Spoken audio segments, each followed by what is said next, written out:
I've been looking at the map of the world and I've always found it a bit boring when it comes to languages.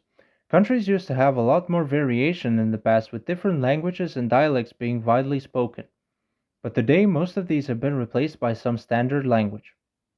In this video, I would like to fix that serious problem of boring language maps and small regional differences by adding some variety to certain regions and countries where I think it makes sense.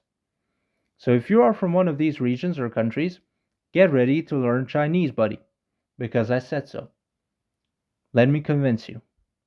Look at this map. You've got Indo-European languages all over Eurasia, Arabic throughout the Middle East and North Africa region, Chinese as a big blob in Asia, and even if you break the Indo-Europeans down, it's the usual suspects in Europe: Romance, Germanic, Slavic. And if you think this plan is impractical or impossible, I will remind you that it has been done before. The most notable case being Hebrew, which was successfully brought back into day-to-day use from being a liturgical language like Latin. I've made a list of 5 fantastic languages that we need to bring back into widespread use that will surely make this map more pleasant to look at. Number 1, Dalmatian. We are going to the Mediterranean country of Croatia and her coastal areas for the first language. Croatia is a Slavic-speaking country, but the coastal Dalmatian and Istrian regions have some Latin-speaking populations that speak Italian, Istriot, but the main language of the coastal cities of Dalmatia used to be Dalmatian. It's a Latin language, which means it's Indo-European, and descends from the Latin that was spoken by the Roman population before the arrival of the Slavs. Now, for this whole Balkan region, we also could have gone for Illyrian. But given that Albanian is probably a descendant of a variation of Illyrian, I have gone for the Dalmatian language for us to bring back. That's one of the reasons, the other being that the city-state of Dubrovnik used to speak Latin in the Middle Ages. The two are connected since Dubrovnik, whose Latin name is Ragusa, was formed by Roman refugees and Slavic newcomers, giving the town one Slavic and one Latin name. The Dalmatian speakers are related since they also emerged as refugees seeking shelter in the coastal towns that still had remnants of the old imperial order and the protection of Byzantium. So we are bringing back Dalmatian and reinstating Latin as the official language of Dubrovnik. The main reason for bringing it back and also for putting it in first place is the existence of a revival movement. That's right, in our own timeline there are people bringing my vision into reality. And for the end, I'd like to mention the last speaker of Dalmatian, a man by the name of Tuone Udaina. With him, the last speaker of the language died. And how did he die, you might ask? Well, he was blown up in an accident during some road work in 1898. This was only 1 year after he was interviewed about the language, so thank God that interview took place. So to conclude, in terms of uniqueness in the region, it's an Indo-European language in a sea of Indo-European speakers, but since it's from a different branch, I will give it some points. And since it's fairly well documented and already has a community of revivalists, it gets some extra points. It's fairly well connected to other minor Latin languages in the region, and there is the historic link to the use of Latin in the region. It gets lower points due to it being part of a major language family and a major branch of it, and its script is the Latin script, not very exotic. Dalmatian ends with a score of 3 out of 5 points, according to our calculations. Next, we are headed to Iraq to talk about Sumerian, the oldest language ever recorded in human history. I would like to start by mentioning Arabic. Almost all the countries in this region speak Arabic today. I'm not a fan of this, not a fan of the spread of Arabic because it really pushed back all the other languages that were spoken here. Some not being used at all anymore, and others still being used by minorities. But this already gives us a reason to bring back Sumerian. Add to that it's the oldest recorded language, and its writing script is cuneiform, and you got me hooked. Besides this, Arabic is a Semitic language, and most of the languages that it replaced were also Semitic. But Sumerian is not. I was actually surprised by this. I always assumed that Sumerian is a Semitic language because of its location. It's unclear what language family Sumerian belongs to, or if it even belongs to any of the major ones. Also, this area of southern Iraq is a great place to expand our vision. The oldest Semitic language and the one that formed a Sprachbund with Sumerian is of course Akkadian, so we can imagine its revival just north of the Sumerian area. By the way, a Sprachbund is this: basically a group of languages in an area that have similarities because of their proximity and social interaction, and not just their relatedness. But back to Akkadian. One of the only people from this ancient period anyone has ever heard of, Sargon of Akkad, eventually conquered Sumeria, and the Sumerian language gradually went extinct. Akkadian was split into two dialects, Assyrian and Babylonian. I think we can use that as well, because the names are cool and you've actually heard of them. The rest of the region we can give to Aramaic, which is a beautiful Semitic language mostly used as a liturgical language today in the Aramaic Church. And also, it's probably the language Jesus spoke. Sumerian is extremely unique in its region since it's a language isolate. It's encircled by Afro-Asiatic language speakers, all of which are of the Semitic branch, and some Indo-Europeans too.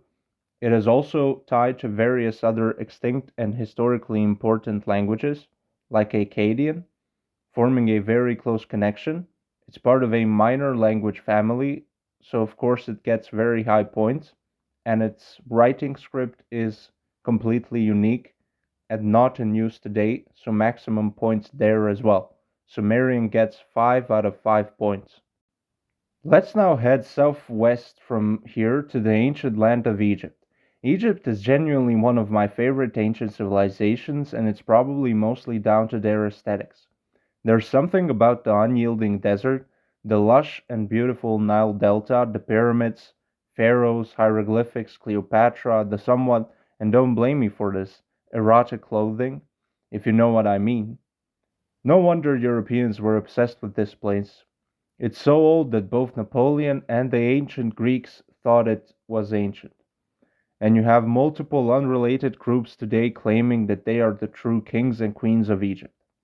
Such is the ancient legacy of this place. But let's be real, it's been kinda boring for more than 1,000 years now.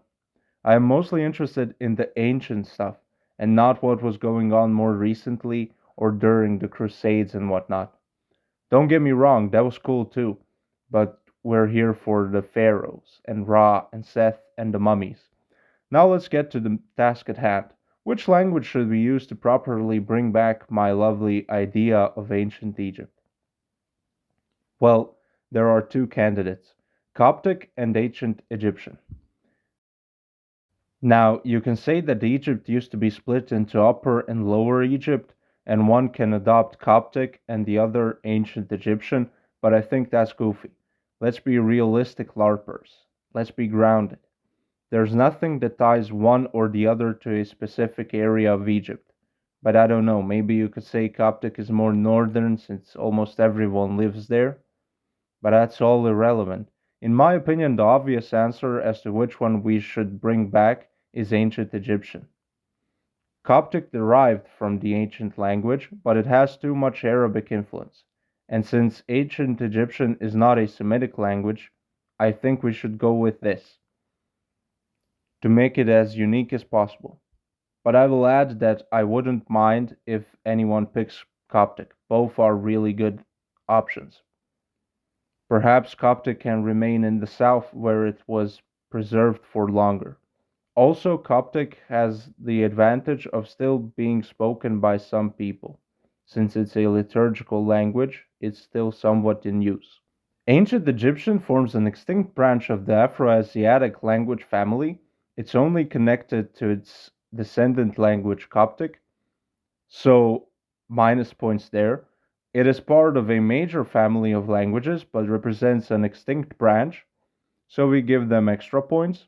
And for the script, I mean, come on. Need I say more? Completely unique, we give ancient Egyptian 4 out of 5 points. Now we're going to a whole different desert region to talk about Tocharian.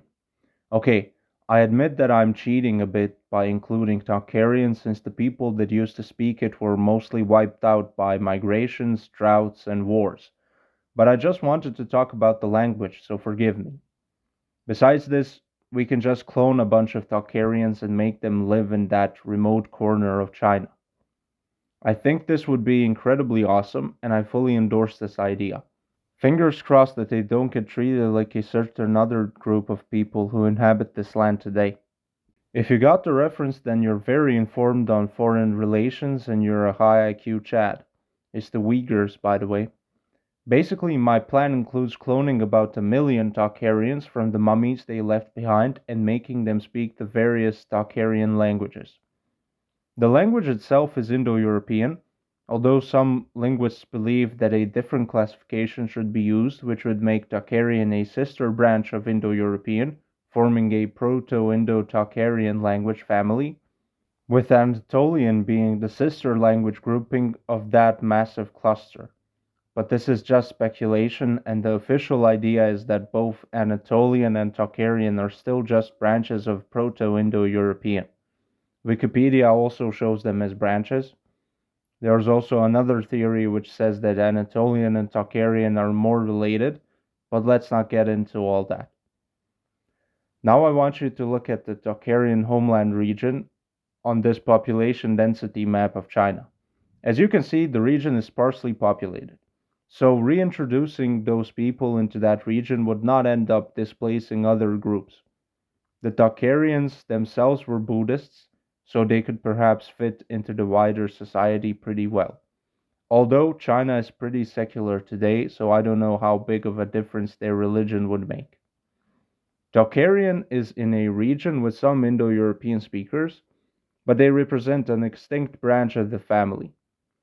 Tocharian is not one language, it has a number of other variations and dialects. It's from a major family, but represents a completely extinct branch.